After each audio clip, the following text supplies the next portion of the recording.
Marlon is 20 years old. It stands 5'9". His ambition to become a businessman and actor someday. Marlon is into gym and basketball.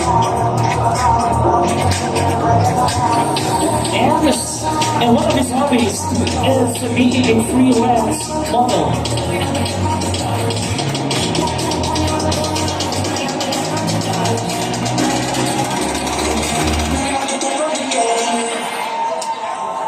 Palakpakan po natin ang number 4, Marlon.